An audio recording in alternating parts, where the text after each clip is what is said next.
Professional records 2 wins with 7 losses. From Metro Manila boxing team, Jerwin Menes.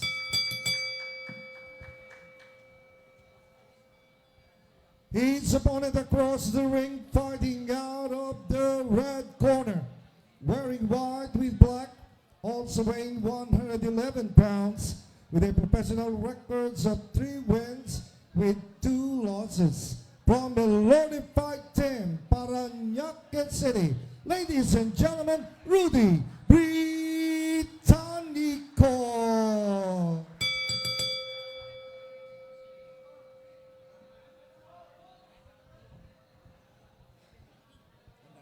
Sabi ko ha, obey my commands at all times, protect yourself at all times. Okay, touch gloves, good luck.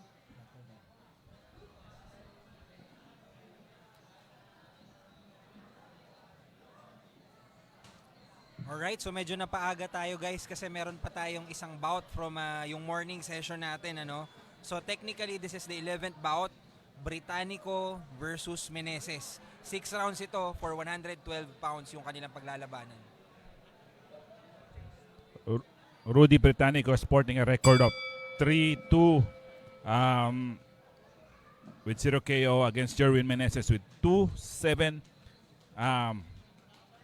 from Manila. So they're battling in a flyweight division.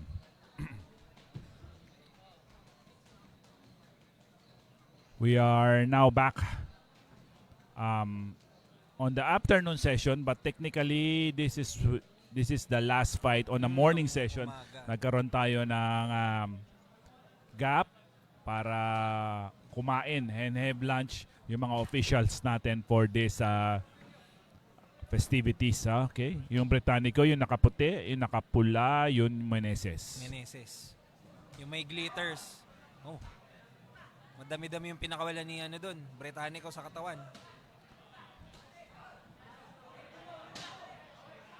Usually yung mga bout daw na ganito, yung parang swing kasi from coming from a break, may konting nanlamig ka Oo. kasi supposed to be susunod ka na but nagkaroon ng lunch break, so you have to adjust. Makikita natin who would prevail dito sa laban na to. Totoo, Alvin. Tsaka dun pa nga lang sa mga binitawan ni Rudy, mukhang gusto niya naman ng halian. Oo, baka gutom na rin. Gutom na.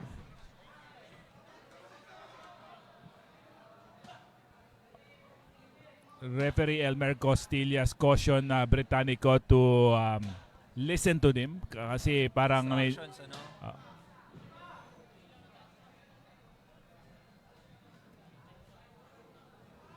Ngayon, nagpapakita na rin ng laban si Meneses, ano? yes.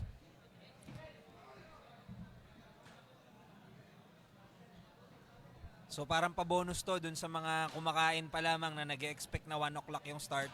Meron tayong maagang panimula para Yes. sa inyo, sa mga nag-aabang sa after lunch na session Palapit para sa na, UKC Showdown. palapit na tayo ng palapit sa mga championship fights natin. Nagkaroon tayo ng isa, yung PBF interim. Nako. Slip. Pero tinamaan siya doon. Oo, up down yung ginawa ni Britannico.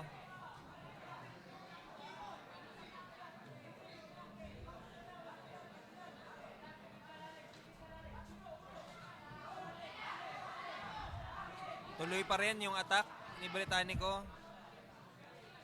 Britannico po is again with the white shorts, boxing trunks, at si Meneses naman yung naka-red. Mukhang tumama yun. Oo, yeah. Natakpan lang ni Ref sa view ko, pero you will see dun sa replay. A nice start for Rudy Britannico, who represents Elorde Fight Team in Parañaque. Like I said, Jerwin Meneses, who hails from Manila. Manila.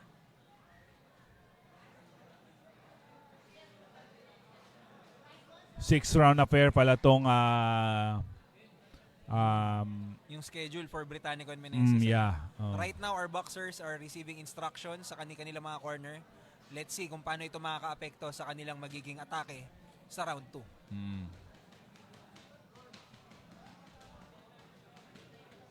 Meron tayong ngayon ko lang napuna na meron na tayong round girl.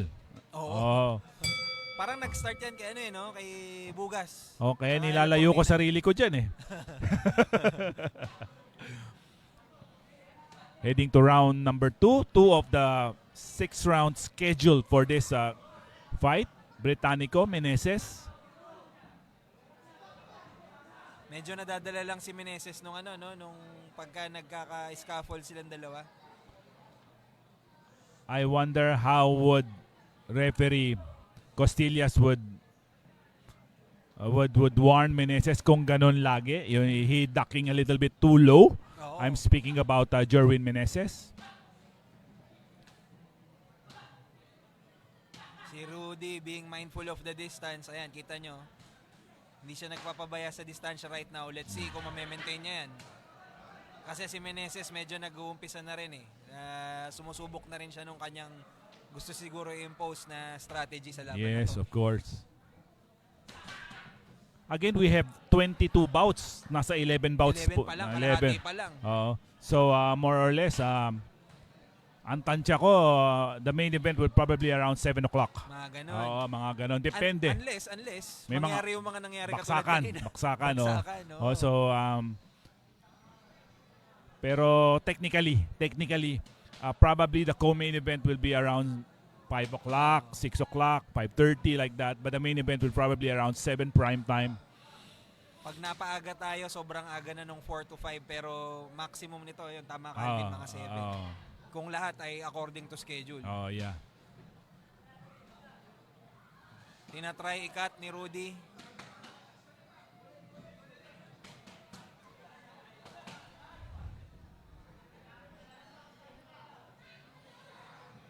Britannico pushing Meneses dun sa ropes. Naka-counter dun si Meneses. Yung Sumusugod kaliwa, na no? rin, sumusugod na rin. Nakalusot dun si Meneses. Dalawa ulit. Kanan kaliwa. Kasi si Meneses ay kaliwete. Kung kakapanood mo lang, si Meneses po ay kaliwete at si Rudy naman ay pareho ba? Pareho no, Alvin? O mali lang ba ako ng tingin? Pareho Kanan yata si Britannico, kanan. We'll see. And I mean yung stance nila ngayon? Oo, Pareho. Medyo may pagka-orthodox kasi yung Oo. Britannico eh. Interesting kasi karaniwan kaliwete sa kanan pero ito parehong kanan yung lead nila. Medyo mahirap nga yan eh. Alam mo yung bigla kang mag-a-adjust sa gitna ng laban mo. Medyo sabi nga nila may malaking disadvantage sa'yo kung hindi ka sanay Oo. doon sa ganong stance na yon. So, Kasi karaniwan yung mga kaliwete sanay sa kanan na kalaban. Oo. So kung kaliwete yung kalaban mo rin, basically it's an adjustment kasi Yeah. hindi yun yung norm sa'yo. yeah, of course.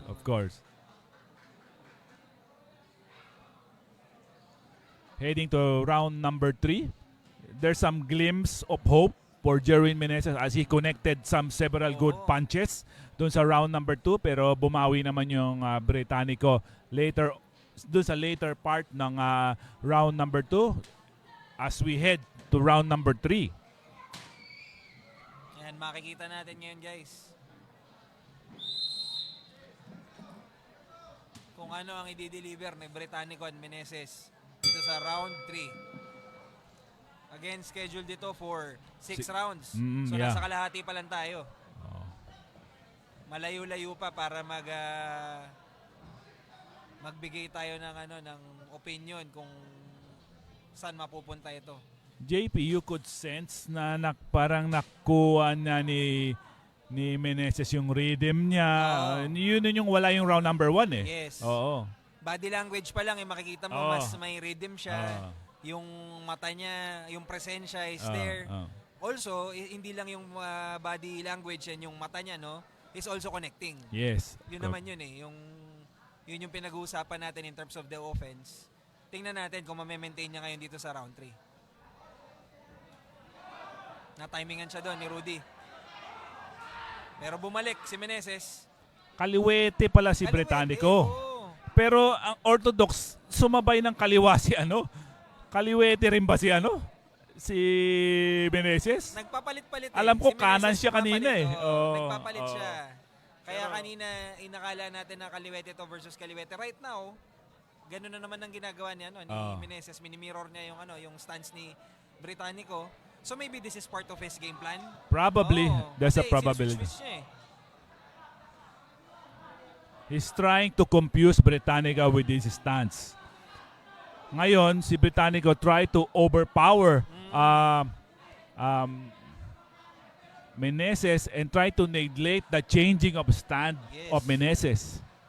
Kino-close range niya eh. So siguro parang sinasabi niya, doesn't really matter. Kung mag-switch-switch ka, papasok ako. Oh. Ang ganda ng left. Britannico. Maganda yung patama doon ni Britannico. Oh. Ayan, tulow na naman. Yung nabanggit mo kanina. Oh, tingnan yeah. natin.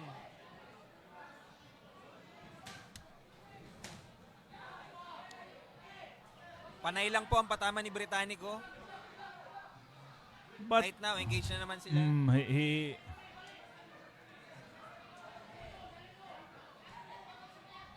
Pero maganda ring gumamit ng magaling din gumamit ng ropes yung Meneses ha. Oo. He's trying to make the rope his maging kakampi niya kasi Oo. he could elude Britannico with some good punches also. Tama, Alvin. Tama rin ba yung pagkakaalala ko, Alvin? Ito din yung binabanggit ng mga coaches at mga fighter na parang nagpapaalon. Oh yeah. Yun yung termino nila Yeah. pagka gumagamit ng ropes. Alam mo, inaaral din yan. And, Oo. hindi yan overnight success. Pero pag hindi ka sanayin dyan, bago ginawa mo yan, obviously it will be a negative to you rather than a positive. Correct. Para sa mga fans natin na medyo beginner sa boxing, Yeah. pagka kasi nandun ka sa ropes, parang feeling mo trap ka. Oh, yeah. So kung magaling ka magpaalon o gamitin yung ropes, instead na nagiging disadvantage mo yon, nagiging advantage mo pa. Some of the fighters Oo. talagang magaling gumawa. Siyempre, Muhammad Ali. Yung sikat na rope adopt. Oo, tsaka yung I think Mayweather also is Yes. also the one who is magaling din gumamit ng rope. Naalala ko dyan, tama ba yung memory ko, yung laban nila ni Pacquiao, yung mga flurry din ni Pacquiao. Di ba ganun din yung ginagawa niya? Yeah. Sa ropes yun eh. Oh. So if you know how to use the ropes, Pwede. Pwede. You could use it to your advantage. Pero pag hindi ka sanay, it will be parang nightmare yan. the other side of the effect of that. We're heading round number 3, schedule. Yes, number 3. Oh, so should I say, I'm sorry, round number 4 of Round square. number 4. Napansin ko lang medyo nag-iba yung ni Meneses, yung sigla nung nung paa. Tingnan natin kung makaka-recover siya from this or magpapatuloy ito. Baka mas pumabor ito kay Rudy. Actually, nung round number 2, there was a glimmers of hope for Meneses as he Oo. connected several good punches. Nung pagbalik niya, he is from kanan, go to the left. Britannic caught by surprise. Oo. Natamaan siya. Then, nag-adjust na yung Britannico doon sa Oo. stance. I guess what's working for Britannico right now yung constant attack niya. Kasi kahit anong switch yung gawin ni Meneses, hindi masyadong nakaka-impact doon sa laro. Kasi nga patuloy atake.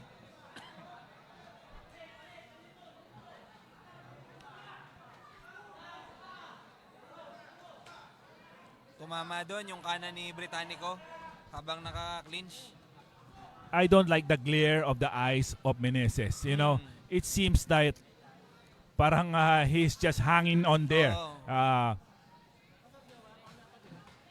Para kasi sa mga kasama nating nanonood, pag meron ka na experience, you can see sa mata pa lang yung pagod or yung Yeah. nagka-catch na doon kay Meneses siguro yung fatigue or pwede ring sa kumpiyansa. Pwede rin ganun. Maraming factor yan. Some of the referee, pag medyo you're ducking constantly mababa, Oo. wina-warningan ka na. Totoo. Merong mga ganyan. So Tsaka para ma-educate din yung mga viewers natin, ano ba yung dangers pag masyadong mababa? oh yeah. Oo, pwede kang tamaan sa ulo, Yeah. sa likod, sa batok. So, kaya natin iniiwasan yun. Kaya dapat nakaharap lagi as much as possible ang boksingero.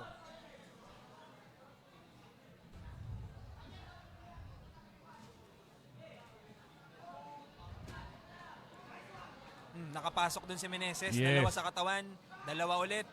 Tinatry niya. Tingnan natin kung magpapatuloy ito. Oh, that's a block. Oh, pumasok yung isa sa katawan ni Britannico. Isa na naman sa katawan ni Britannico. Nasa lagyo ni Britannico. Mukhang lumalakas ulit si Meneses ah. He's trying to overpower Britannico on that occasion, and wherein naging successful siya. So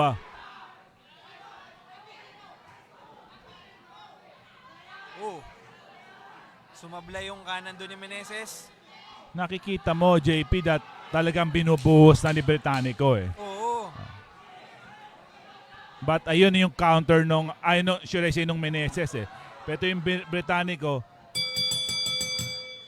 nagkaroon siya ng surge Oo, to yung mga lumusot sa katawan, ginanaan siya eh. to finish that round. Well, papabor yun kay Meneses kasi kahit papano mas umaangat yung siguro dun sa mga nailusot niyang suntok kanina. Nakakaangat ng kumpiyansa din yun. So tingnan natin how will that affect Meneses dito sa round 5. At ulitin lang ulit natin, this is scheduled for 6 rounds. So pagkatapos po nito will be the final round. So kung meron mang balak gawin si Meneses, Ngayon magandang na. gawin ito. Ngayon na. Oo, sa round 5. Ngayon na. Pinakamagandang gawin.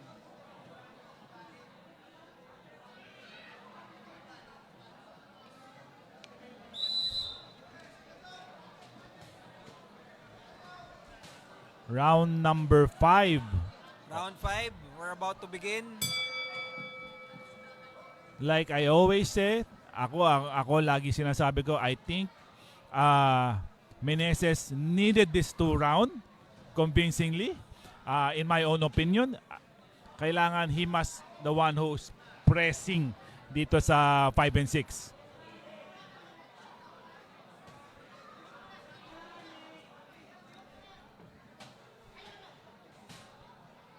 Medyo bitin konti yung upper ng Britannico. Oo.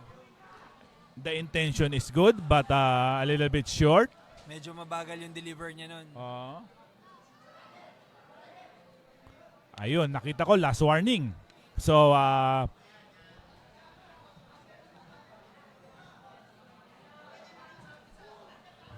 left to the body connected by Britannico. Oh, kung tumama tumama yung yun. Oh, kanan. Kay Britannico. Sumubok ulit, sumagot si Meneses. Kanan kaliwa yung waling tumama. Right now, Oh, that body will hurt. I think Uy. that body did hurt. mukhang naramdaman ni Meneses Oh. yun. Dalawa na napatama ni Britannico. Kanan kaliwa. Ngayon po ay napalod si Meneses but mukhang lang, no? Slip lang.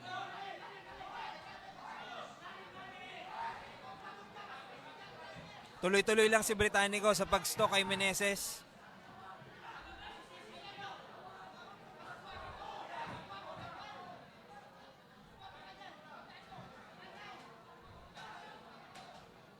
Magaling rin sumungkit sa katawan tong Britannico. Oo. Oo. Biruin mo, bumababa na yung kalaban, napapalusot niya pa rin.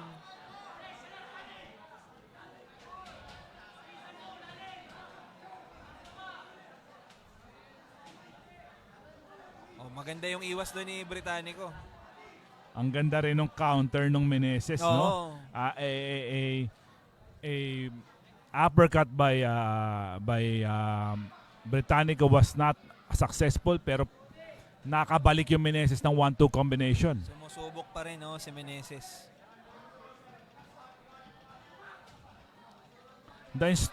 Yung nakikita mo yung ano niya, yung corners ni Britannico, sinabi niya, go dig to the body.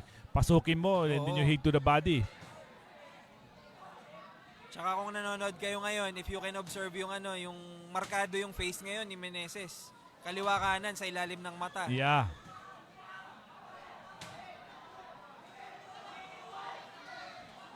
Tama naman yung ginagawa ni Britannico. He's trying to chop also the body para Oo. bumaba yung depensa ni Meneses.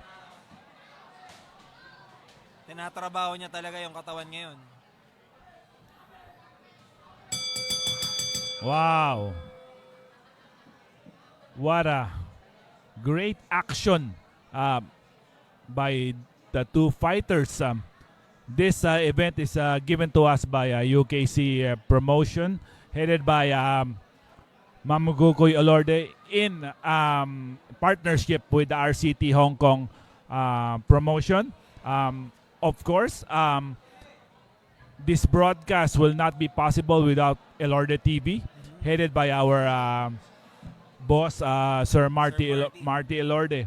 I'm Alvin Esco of Real Fight PS, together with JP Concepcion, bringing you the action since 9 o'clock in the 9 morning. o'clock, oh. At live na live tayo. Pwede pa kayong humabol. Ulitin ko lang.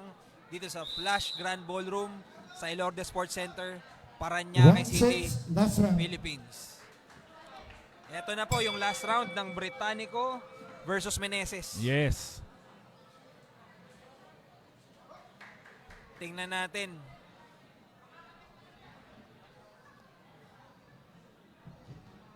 Nakikita mo yung Britannico, no? He is very hungry to Oo. finish this fight. Buhay na buhay pa yung legs eh, no? Oh. Body.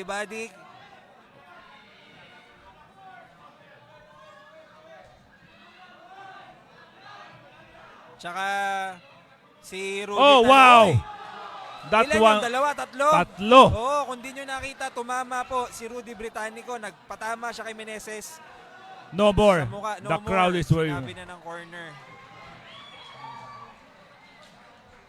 I think that was a good decision din sa corner ni Meneses. Medyo hindi na rin maganda yung ipagpatuloy pagka ganun yung mga patama. So, kumbaga, safety first. I hope okay lang si Meneses, and right now, he is being attended to by nung mga cornermen niya.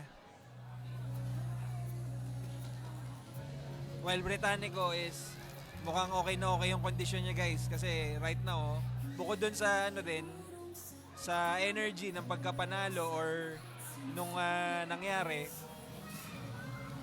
mukhang ano rin talaga, maganda ang conditioning ni Britannico kasi from the beginning nung bout hanggang sa matapos ito, tuloy-tuloy lang ang bitaw niya eh. Medyo mahirap yung gawin kung hindi ka kondisyon. So, great job sa team ni Britannico and also kay Meneses.